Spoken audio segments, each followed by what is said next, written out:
بعد فأعوذ بالله من الشيطان الرجيم بسم الله الرحمن الرحيم إن الله وملائكته يصلون على النبي يا أيها الذين آمنوا صلوا عليه وسلموا تسليما إن الله قال للرسول كما نزل عليه الصلاة والسلام عليك يا رسول الله وعلى آلك وأصحابك يا حبيب الله الصلاة والسلام عليك يا سيدي يا نبي الله وعلى آلك وأصحابك يا شفيع المذنبين. حمد و ثنا کے بعد محترم سامعین، آج تحریک اہل سنت کے پلیٹ فارم سے عظیم الشان شہدائے اسلام کانفرنس انعقاد پذیر ہے اور علماء کی زیر سرپرستی، علماء کے زیر نگرانی الحمدللہ ہم سب آج اس مسجد میں جمع ہیں اور میں شکر گزار ہوں تحریک اہل سنت کا کہ جس نے مجھے آپ کے ساتھ مخاطب ہونے کا شرف بخشا ہے. موضوع آپ پہلے سن چکے ہیں، میں چند گزارشات چونکہ ہمارے خطیب صاحب نصیب لاکھ لے آئے ہیں انشاءاللہ عزیز، ہر بھی عزیز شخصیت ہے اپنے سحر بیان سے ہمارے دلوں کو محفوظ فرمائیں گے. تحریک آزادی پاکستان کے پس منظر کو بیان کرنے کے لیے میں ایک گزارش کروں گا کہ قائد اعظم رحمۃ اللہ علیہ نے فرمایا تھا پاکستان اسی وقت مارچ وجود میں آ گیا تھا جب ہندوستان میں پہلا بندہ کلمہ پڑھ کر مسلمان ہو گیا تھا. جب ہندوستان میں پہلے بندے نے کلمہ پڑھ لیا تھا تو اسی دن پاکستان کی گویا بنیاد رکھ دی گئی تھی. اب اس کے لیے جدوجہد تھی جو مسلسل کئی عرصوں پر مقیم رہی، مسلسل کوششیں جاری رہی. صرف عوام نہیں، صرف مشائخ نہیں، علماء بھی ہر اعتبار سے اس مشن میں گامزن رہے اور بفضل اللہ تعالی 53 سال کی مسلسل کوشش کے بعد آخر کار وہ 1940 میں لاہور میٹرو پارک میں وہ منظور ہونے والی قرارداد کے بن کے رہے گا پاکستان، لے کے رہے گے پاکستان الحمدللہ رب العالمین. وہ 1366 ہجری 27 شب تھی، جمعے کا دن تھا، 14 اگست تھی 1927 کو الحمدللہ میرے قائد اور اقتدار کا یہ خواب پورا ہو کر پاکستان دنیا کے نقشے پر ماضی وجود میں آ گیا.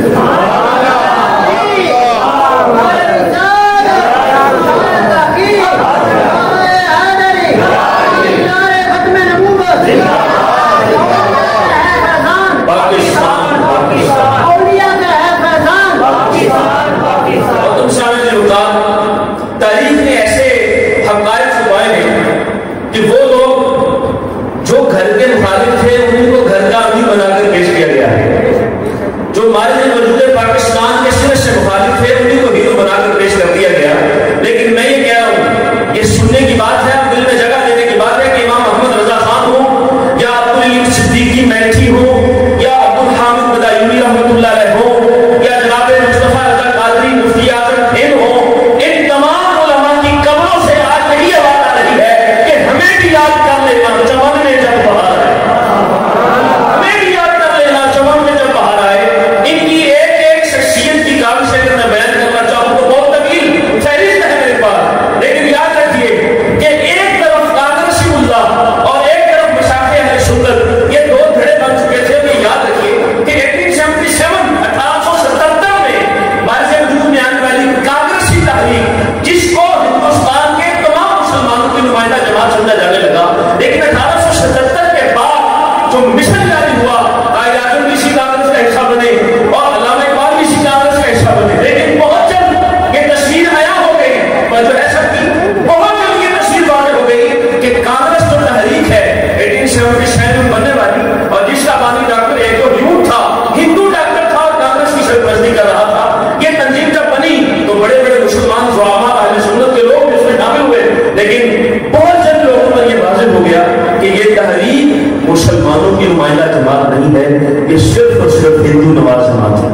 صرف اور صرف ہندو کا نواز ہے. لہٰذا پورے 29 سال بعد 1906 میں مسلم لیگ کا قیام عمل میں آیا اور مسلمانوں کو یہ بات واضح ہو گئی کہ اب مسلمانوں کو ایک پلیٹ فارم پر اکٹھا کرنے کے لیے جتنی کوشش کی جا سکتی ہے کی جائے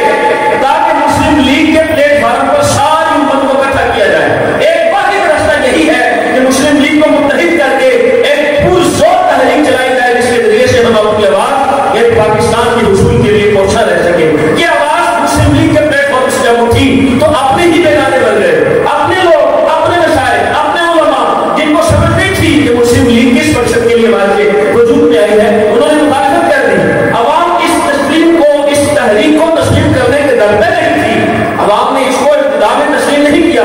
آپ اس کو تسلیم کروانے کے لیے، آپ اس کو منوانے کے لیے، آپ اس کا سکہ لوگوں کے دلوں پہ جمانے کے لیے، پاکستان کو آزاد کروانے کے لیے جس تنظیم کے سر پہ سہرا رکھا گیا، اب لوگوں کے ذہن میں اس تحریک کی اہمیت واضح کرنے کے لیے کبھی میدان میں جناب ابوالحسنات قادری صاحب تشریف لائے ہیں، کبھی میدان میں محدث اعظم جناب سردار احمد قادری صاحب تشریف لائے ہیں اس تحریک کی اہمیت بیان کرنے کے لیے، کبھی پیر سید جماعت کے ساتھ تشریف لائے ہیں اور کبھی اس تحریک کی اہمیت بیان کرنے کے لیے اور لوگوں کو مسلم لیگ میں شامل کرنے کے لیے، جنہوں نے لوگوں میں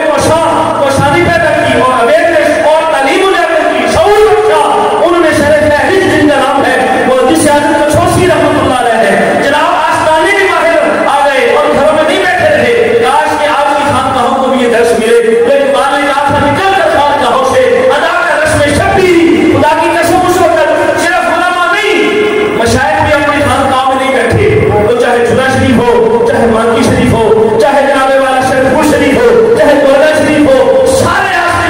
آستانوں کے جو مرید تھے اور جو خلیفہ مجاز تھے، سب نے اپنی اپنی کوششیں کی اور مسلم لیگ کی اہمیت لوگوں کے دلوں میں اجاگر کی. میں کہتا ہوں بر صغیر سے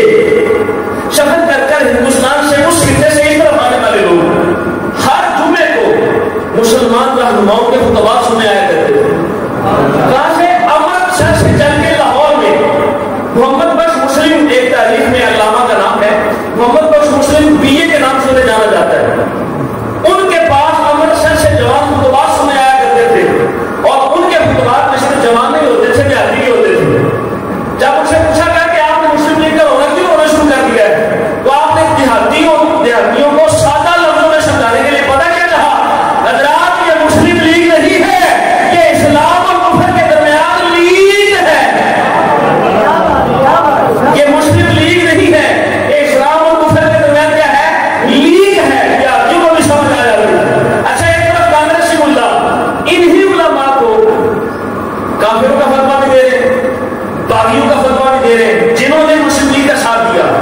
ادھر کانگریسی علماء میں جمعیت علماء ہند دیوبند، انہوں نے ایک چوٹی کا زور لگایا کہ اس تحریک مسلم لیگ کو دبا دیا جائے. لیکن مسلم لیگ کہاں کرنے والی تھی؟ اس کے پیچھے بھی سید جماعت الاسلام کا بھی دبا تھا. سید جماعت کے ساتھ فرماتے میں کوہاٹ آیا، کوہاٹ مجھے کسی وجہ سے کوہاٹ آنا پڑا، تو وہاں کے جو ارباب طریقت تھے، جو صوفیہ تھے، وہ مسلم لیگ پر تسلیم نہیں کر رہے. تو لوگوں نے پوچھا کہ سید جماعت الاسلام صاحب سے کہ حضور آپ ان کو بتائیں نا کہ مسلم لیگ کتنی ضروری ہے. تو مسلم لیگ کے جب اعتراضات ہوئے کہ مسلم لیگ کو کیوں جوائن کیا جائے، تو پھر سید جماعت الاسلام نے تاریخی لفظ بولا تھا کہ انہیں مسلم لیگ میں ہی قبول کرنی تو پھر کافر لیگ قبول کرنی. پیر سید جماعت الاسلام کے لفظ ہے کہ انہیں مسلم لیگ نہیں قبول کرنی تو پھر کافر لیگ قبول کرنی ہے. یہ جناب مسجد وزیر خان لاہور کا واقعہ ہے. پوری ابوالکلام آزاد کی ٹیم یہاں پر آ کر جمعیت علماء ہند کے لوگ جو بندی یہاں وزیر خان مسجد میں آئے تھے اس منشور کو لے کر کہ لوگوں کے دلوں میں کانگریس کے ساتھ محبت پیدا کی جائے اور مسلم لیگ کی محبت ہٹائی جائے. اور اسی مجلس میں ہمارے اہل سنت کا ایک چمکتا ستارہ تھا جسے پیر سید ہدایت علی شاہ کے نام سے لوگ جانتے ہیں، وہ بھی موجود تھے. ان کا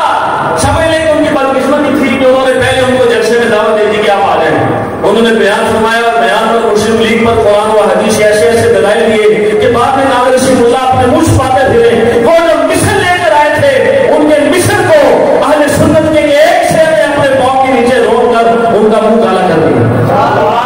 اس کا مطلب یہ ہوا کہ تاریخ نے ایسے ایسے جیالے پیدا کیے ہیں. اور انصاف فرمایا کرتے نا ہمارے بابا جی،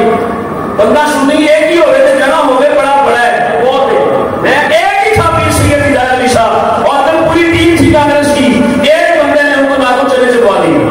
حالانکہ وہ بڑے فصیح النشان تھے، حالانکہ وہ بڑے بڑے مقرر تھے، 16 بیان تھے.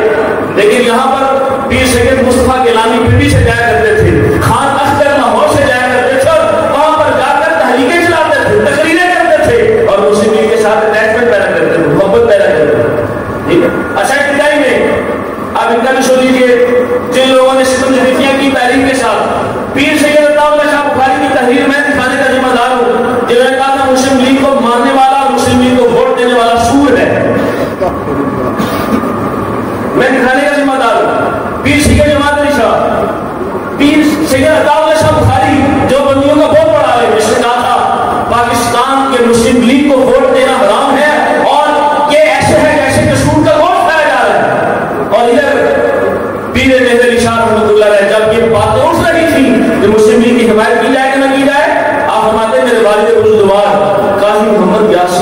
انہوں نے اعلیٰ حضرت کو خط لکھا،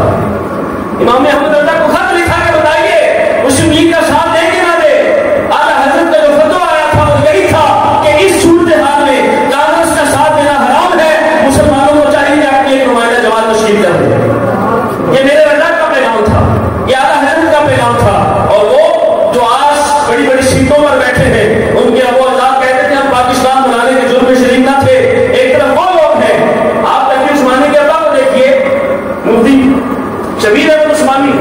یہ کہتا ہے میں نے علماء دیوبند کو خط لکھا کہ ایک اور ہوتا تھا جب احمد شاہ کشمیری کا دور تھا، دارالعلوم دیوبند میں قرآن و حدیث پڑھائی جاتی تھی اور اللہ اس کے رسول کی اتباع کی دعوت دی جاتی تھی، لیکن میں دیکھ رہا ہوں کہ آپ کانگریس نے ایسی چھاپ چھوڑی ہے کہ آپ قرآن و حدیث میں جہاں تفسیر جلالین پڑھائی جا رہی ہے وہاں ساتھ میں کانگریس کا درس دیا جاتا ہے، جہاں پنجابی پڑھائی جاتی ہے وہاں ساتھ میں کانگریس کا درس دیا جاتا ہے۔ کہتے ہیں اس لیے میں آپ کی تحریک میں شامل نہیں ہوتا۔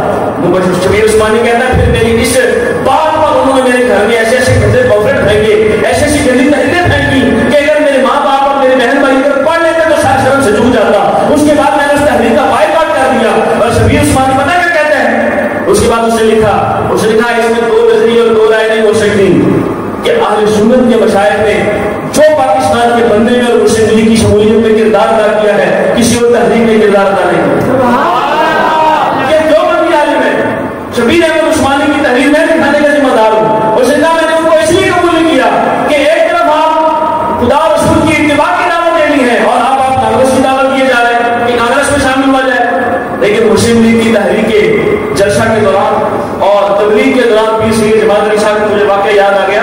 آپ جب دورہ فتح شہید پر تھے اور لوگوں کو مسلم لیگ کے ساتھ شمولیت کی دعوت دے رہے تھے، میں نے پڑھا ایک جگہ پر کہ راستے میں چلتے چلتے آپ کی گاڑی بند ہو گئی، پیٹرول ختم ہو گیا، آپ نے پولیسوں سے پوچھا پیٹرول ہے کہ نہیں ہے؟ انہوں نے نہیں حضور گاڑی صرف دو کی موجود ہے۔ آپ نے فرمایا جس عظیم مقصد واسطے سے آئے ہیں تو دو کی ہے، دو گاڑی چلا دیں گے۔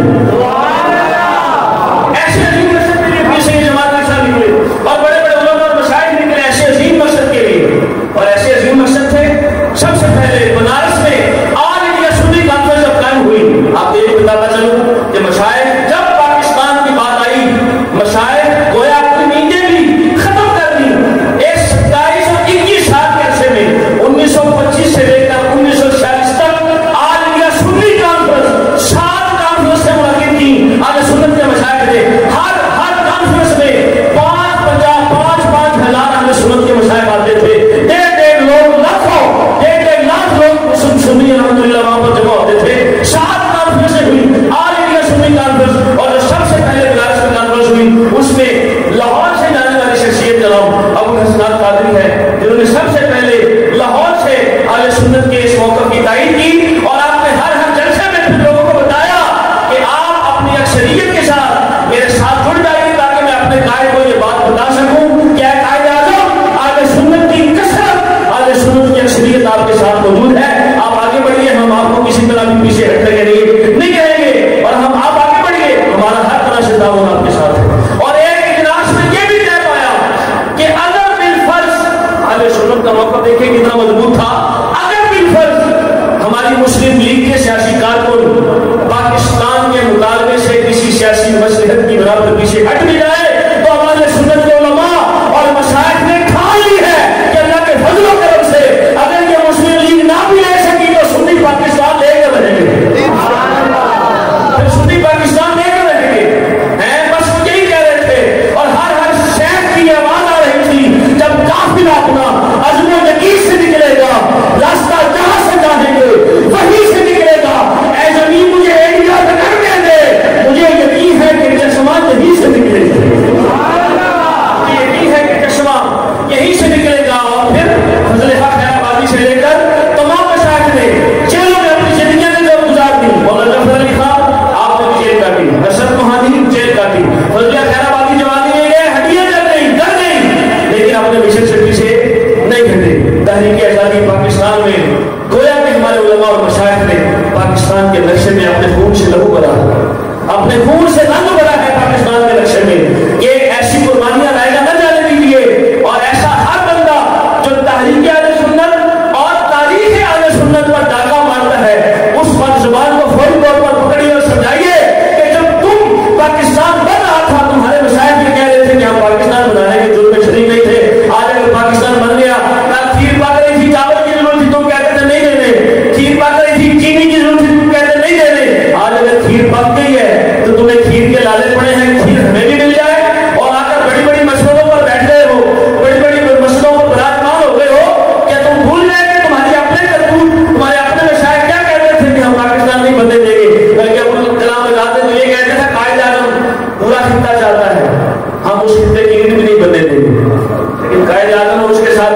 مشائخ اہل سنت نے کہا کوئی بات کرتا ہے اللہ کے فضل و کرم سے سنی جیا لے اللہ کے فضل و کرم سے پوری مملکت پاکستان لے کر رہے خون دل دے کے نکھارے یہ روح پر کے گلاب ہم نے گلشن کے تحفظ کی قسم کھائی ہر شخص کی یہی آواز تھی ہر شخص کی یہی سزا تھی میں کیا بیان کروں ابھی تو صرف قطرہ بیان ہوا ہے سمندر باقی ہے میں الحمدللہ بیان کر سکتا ہوں لیکن وقت مختصر ہے قبلہ میں تشریف لا چکے ہیں ان کا بھی خطاب ہوگا پر آپ خلاصہ کلام میرا سماعت کر لیجیے گفتگو کا خلاصہ یہی ہے کہ ایک طرف وہ جماعت تھی جو پاکستان کی سراسر مخالف تھی اور ایک طرف وہ جماعت تھی جو تحفے دے کر قائد اعظم سے کہہ رہے تھے قائد اعظم اب ہماری امیدوں پہ مان کر دو ایک طرف وہ اہل سنت تھے جو پیر سید جماعت علی صاحب کی صورت میں قائد اعظم کو کبھی مسلح تحفہ دیتے ہیں کبھی تصویر تحفہ دیتے ہیں کہ قائد اعظم ہمارا وہ روح اللہ ہے جس نے مملکت خدادار پاکستان کا مطالبہ لوگوں کے سامنے رکھا ہے اور اگر ایک پتہ کیا لکھ گئے کہتے ہیں کہ ہم پر ایک گاندھی تھا نا اگر 100 گاندھی پاکستان کے پاس ہوتے تو پاکستان آزاد نہ ہوتا اگر ایک قائد اعظم ہندوستان کے پاس ہوتا تو یہ پاکستان کی تقسیم کبھی نہ ہو سکتی گویا اس نے لکھ کر یہ سند دے دی کہ قائد اعظم گاندھی 100 بھی آ جائے تو قائد اعظم کا مقابلہ نہیں کر سکتے اللہ نے ایسا صاحب بصیرت نوجوان ہمیں عطا کیا تھا اللہ رب العزت ان کے لعنت پر کروڑوں رحمت نازل فرمائے جنہوں نے اہل سنت کے مشائخ نے پاکستان کو بنانے میں اس کو ترویج دینے میں اس کو آزاد کروانے میں اس کو الگ مملکت بنانے میں حد الامکان بھرپور کوششیں کی اور بھرپور ساتھ دیا رب کائنات ان کی محنت پہ لاکھوں لاکھوں